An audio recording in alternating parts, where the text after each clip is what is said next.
A strange crackling sound stirs her.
A blazing inferno reflects in a pair of eyes. The girl's empty expression betrays nothing. The sight of flames roaring in the darkness is etched upon her mind. Her heart speaks to her in a dry tone. You will never forget this night. Not for the rest of your life. Mom, come help with this. The girl's bright voice rings through the kitchen. Lined across the table are a colorful array of vegetables in hues of green, yellow, and red, as well as a large piece of meat. Cradling the girl's younger sister, her mother turns to the sound of her older child's pleas. Well, someone's enthusiastic about their cooking. The mother looks on as the girl continues bustling about the kitchen. She is learning to cook from her mother. You need to add a little more seasoning, honey. Here, try it now. The moment the girl brings the food to her mouth, her furrowed brow loosens and a smile breaks out. Oh, yummy. The two chefs look at each other proudly, content in the knowledge the recipe is perfect. The girl sets the steaming dishes down. The mother plops the little sister in her chair as the three of them gather around the table. The wood practically groans under the weight of the food, which is far too much for even 3 hungry mouths. As the mother starts cutting meat into small pieces for her youngest daughter, she looks at the elder with a wry smile. It's good you got more practice in, but we clearly went overboard on our portion control. Everyone chuckles as they dive into their meal. Dad's coming home soon, right? Asks the girl as she happily bounces up and down in her chair. The letter had arrived a few days ago. It was a notice their father would soon be returning from his military service. The moment the girl read it, she ran into her mother's room and announced her grand plan. I'm going to make Dad's favorite dinner when he gets back. She has been awaiting his return for so long. The last time she saw him was the morning he left for the front. His expression betrayed mixed feelings, and the young girl had no way of knowing what sort of emotions they were. But as he held her tight, he leaned into her ear and whispered, I will come back to you, I promise. That promise was everything to her, and now it is coming true. When she thinks of it, she can hardly contain herself. Feelings she managed to keep suppressed all this time are now bubbling up like water from an overfilled pot. But she manages to hold them back and keep her calm. I'm the older sister now, she thinks. I have to hold it together. Her younger sister was born after her father left, and word of her birth had not been able to reach him on the battlefield. What will Dad think when he sees her? Will he love her like me? Will he love her more than me? The girl shakes her head to clear the ugly thought away. As she rubs her swollen belly, she marvels at how well the cooking lessons have gone. Aside from her ability to judge proper quantities, of course. She leans back in her chair and indulges in a brief flight of fancy. All of her father's favorite foods are lined across the table. As he takes the first bite, a satisfied smile crosses his face. She sits at his side, no longer the young child he once knew, but not yet a woman grown. He'll be amazed to see how much I've changed. It's going to make him so happy. Her reverie is interrupted by the voice of her mother. When you're done wool gathering, you can help clean up. The girl starts, nearly tipping her chair over in the process. You're the older sister now. You can't afford to be lazy. The girl pouts a little at the scolding, but her mother pays this small rebellion no mind. Instead, she entrusts her to take care of the dishes and heads off to attend to her sister. It must be so hard for Mom to take care of both of us alone. I need to work as hard as I can to support her. She's always put on a smile for us no matter what. And that's why I've been able to keep going, even when I was sad, or lonely, or depressed. I'm too old to be having jealous fits or slinging snide remarks. So what if she doesn't pay much attention to me anymore? She nods to herself as she reaches this conclusion and proceeds to wash and put away the kitchenware. When night comes, the exhausted girl begins falling asleep the moment her head strikes the pillow. As she drifts off, she feels her mother's hand on her head. Thank you, honey. You are always appreciated. With that, her mother stands and leaves the room. In her dreams, her entire family sits happily around the table.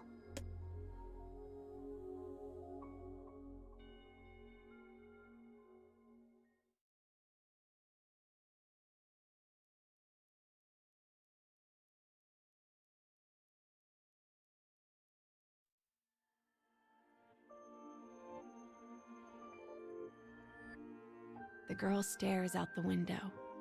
Whenever she hears a noise coming from the door, she bolts to her feet. Her mother makes a comment about her being worse than a puppy, which causes her cheeks to go pouty once more. With each ring of the doorbell, the girl rushes to the door, only to return each time filled with disappointment. Finally, the moment she was waiting for arrives. The front door opens to reveal her father in his military uniform. How long had they waited for this? How long had they all waited for this? Unable to help herself, the girl leaps up and runs to her father. But then, something shocking happens. Her father shoves her aside. She crashes to the ground, unable to process what just happened. A silence ill-befitting a family reunion falls over them. Sensing the heavy atmosphere, the youngest begins to cry. The father covers his ears at the sound of her wails and rushes off to his room. "Don't worry, girls," says her mother as she helps her daughter up. Your father is just tired. She smiles as she says this, but the expression does not carry over to her eyes. The girl remains stunned. She can't fathom what just happened. Her sister's sobs echo around the entryway. She does not see her father again until dinner. She is almost beside herself with worry. What if her actions had caused her father's mood? As she bites her lower lip, her mother comes up behind her. "It's okay, honey. You didn't do anything wrong." Rather than comfort her, the words make tears spring to her eyes. But she manages to hold them back and force a smile on her face. "It will be better once he eats. He's going to love it. This is what you've been working so hard for, remember?" Thus determined, she begins helping her mother with the meal. The fragrance of grilling meat covered in her mother's secret seasoning soon wafts through the kitchen. A knife falls up and down on the cutting board.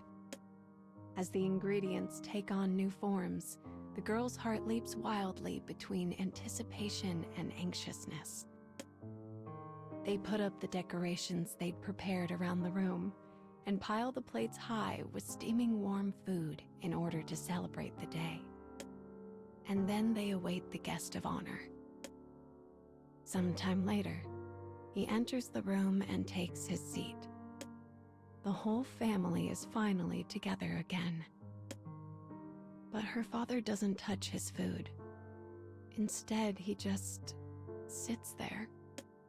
The daughter looks at him out of the corner of her eye, noticing for the first time how gaunt he has become, how pale and sickly he appears. Her dream has become reality, but there is no joy in it. She begins to wish it weren't real after all, that she might wake up from it. As that thought crosses her mind, a crash rings out. She is yanked back to reality by the sound of shattering porcelain. The carefully prepared dinner is now scattered across the floor. "Bugs," screams her father, his voice raw with terror. Oh God, they're everywhere. Her panicked father leaps up and dances away from the table. He then begins stomping the food into the floor with the heels of his heavy military boots. He is trying to squish the insects, the ones only he can see. Her little sister begins to wail again. Even her normally composed mother stares on, dumbfounded. She can't even pretend to understand what is happening. A few seconds later, her father comes to his senses. I'm sorry. I didn't mean." He lets his words trail off as he sways unsteadily on his feet. Then he bends down and begins to slowly scrape the food off the floor, moving as if in a trance. "Dad, no. Let me do it." The girl drops to her knees and begins a frantic cleaning.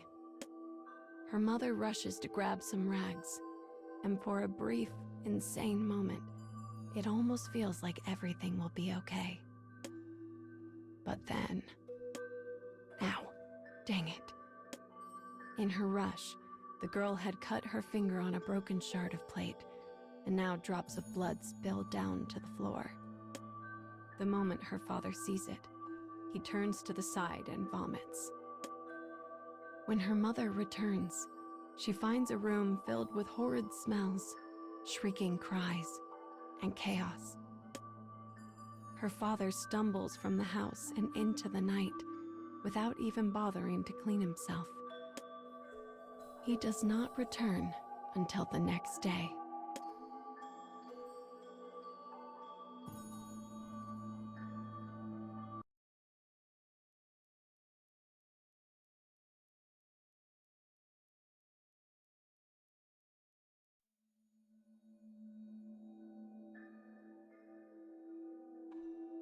Her father is unable to find work, Days pass, then weeks. Nothing changes. With their savings all but depleted, the mother is forced to find work outside the home.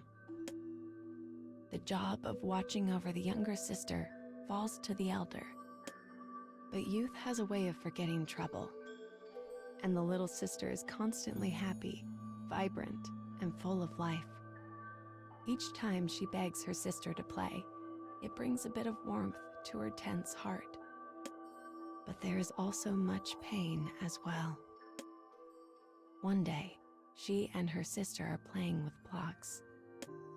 They build a small town with a strong gate and a mighty castle, and populate it with the little sister's toy soldiers. The girl takes out a small instrument and begins playing a jaunty march as her sister moves the soldiers to and fro. This game, which they call parade, has been the little sister's favorite of late. Suddenly, her father wanders by the room, his face clouded. The moment he sees the soldiers, he begins to scream. No, no, stop that right now. The girls freeze. He tears the soldiers out of the little sister's hands, rips their heads from their bodies, and kicks over the blocks. The girl stares wordlessly. Her sister begins to cry. Her father throws the ruined toys in the trash and backs out of the room with a terrified look on his face. He is a different person now. She no longer knows him. And yet, he is still her father, whom she loves. He's just sick, she tells herself day after day. He'll get better. Things will go back to how they were. Their father does seem to feel guilty about his condition. One day, he offers to help with the housework. Mother and daughter both agree instantly, hoping that perhaps this smallest of steps will be the push he needs to get well. The next day, he begins preparing a bath for the little sister. The girl is worried by her father's slow, clumsy movements and finds herself checking in on him every few minutes. But watching him draw the bath just feels so very normal. And for a brief moment, she finds happiness in the scene. Expecting things to be ready soon, the girl peeks in and finds her father about to place her sister into the bath. Her little sister is staring at the bath, eyes wide. Sensing something amiss, the girl looks at the water and sees that it is boiling. She runs to her sister and quickly scoops her up. "Dad, no. What are you doing?" Her father stares at her, confused. "I was just putting her in the bath." Her father's answer contains no acknowledgement of the situation's horror. She fumbles out a lame excuse about her not being ready for a bath and flees the room with her sister in her arms. She is glad her father wants to be involved with the family. She truly is. But his actions bring no joy. Mother and daughter find themselves more exhausted with each passing day. And one night, it all comes crashing down. Her patience gone, the girl's mother begins to scream at her husband. Her furious cries penetrate the bedroom walls. The girl has never heard her scream like this before. Within moments, her father begins to bellow back, and the sounds of their rage fill the air. Suddenly, the girl feels a strange sensation, almost like her heart is splitting in two. What's going to happen to us? She does not know. All she can do is close her eyes and pray.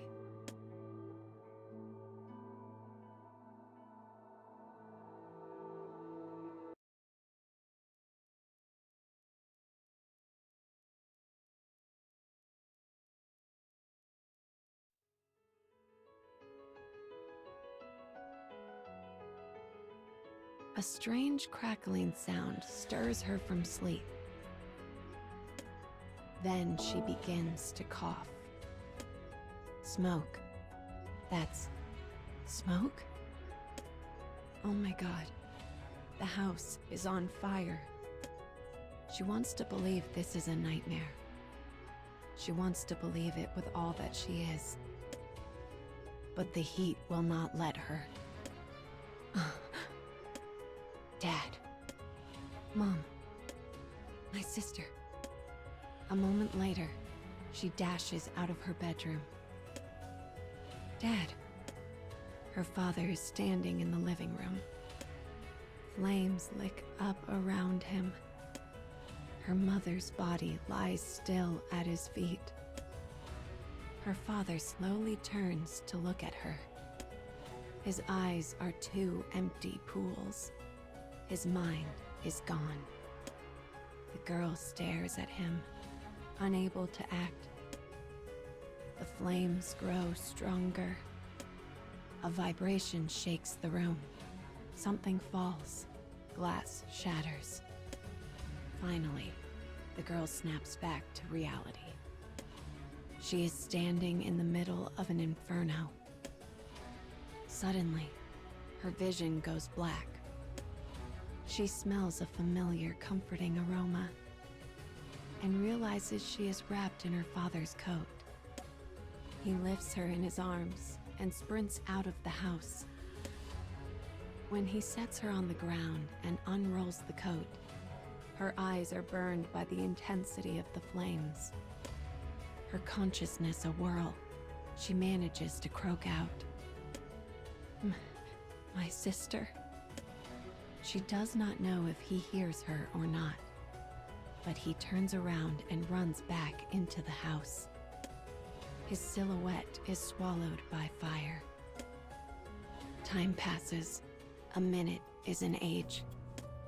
The girl can only stare and hope. Finally, a figure emerges from the inferno. Her sister is in his arms, wrapped in a blanket. He reaches the girl and collapses to the ground. The smoking blanket unfurls to reveal her sobbing sister. The girl runs her hands over her sister to check for injuries, and is shocked to find she has none. But her father is a different story. His skin is peeled and blackened. His remaining hair crumbles to ash when she touches it. His clouded, bloody eyes stare unseeingly at nothing. After a moment, his mouth begins to move. He repeats the same words over and over. It is an apology. But it is not meant for her, nor for her sister or their mother. Instead, he is apologizing for actions during the war, his mind lost amidst fields of battles long since fought. His voice grows softer and weaker. In an increasingly faint voice, he calls his daughter's name. However, she is unable to make out whatever words follow. By the time she attempts a reply, he is gone.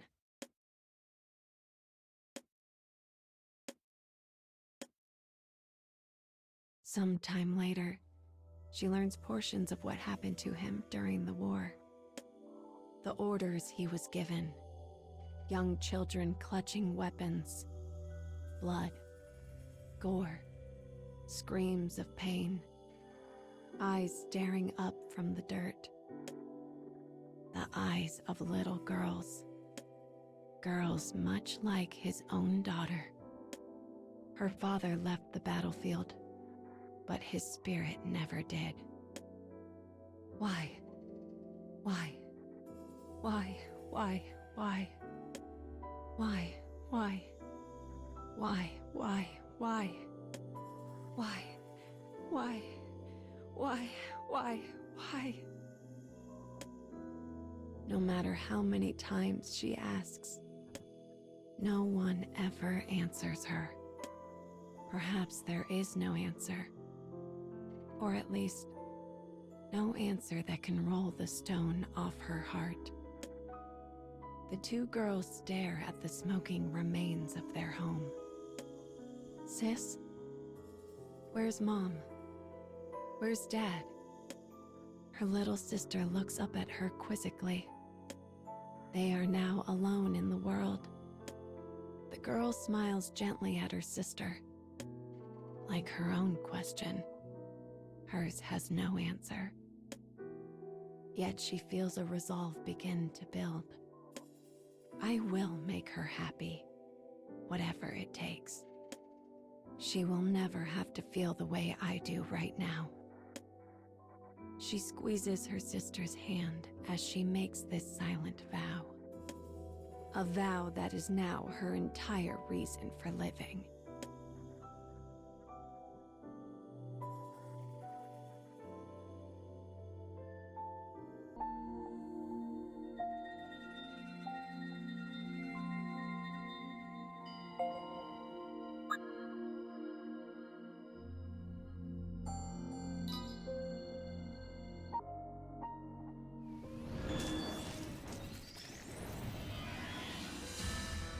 Who are you?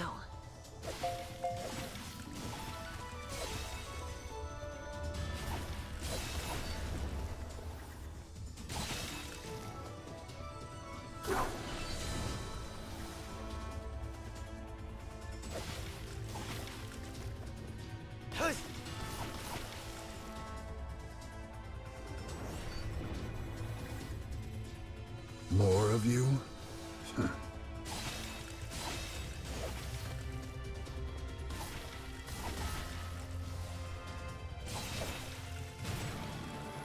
This should help.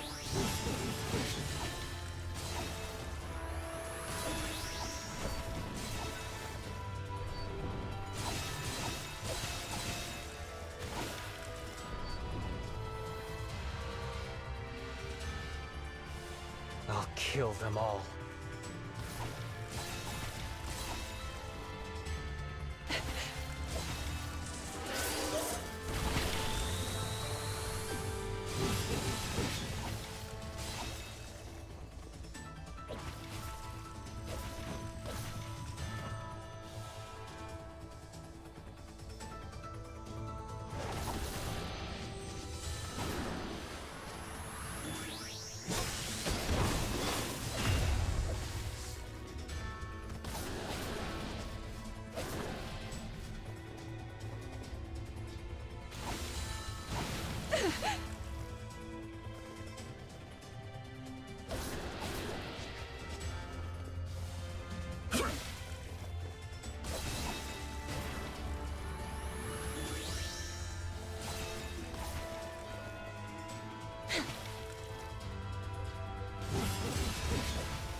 Don't hold back.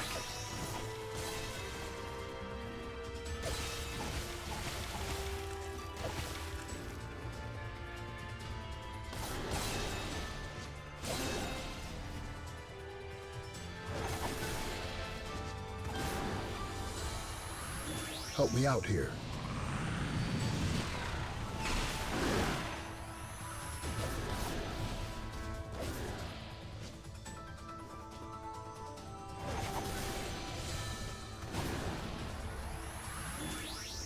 Here I go.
Food is ashes in my mouth.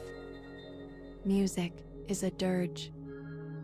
I'll only know true peace when I'm with her again. And I fight because I believe that day will come.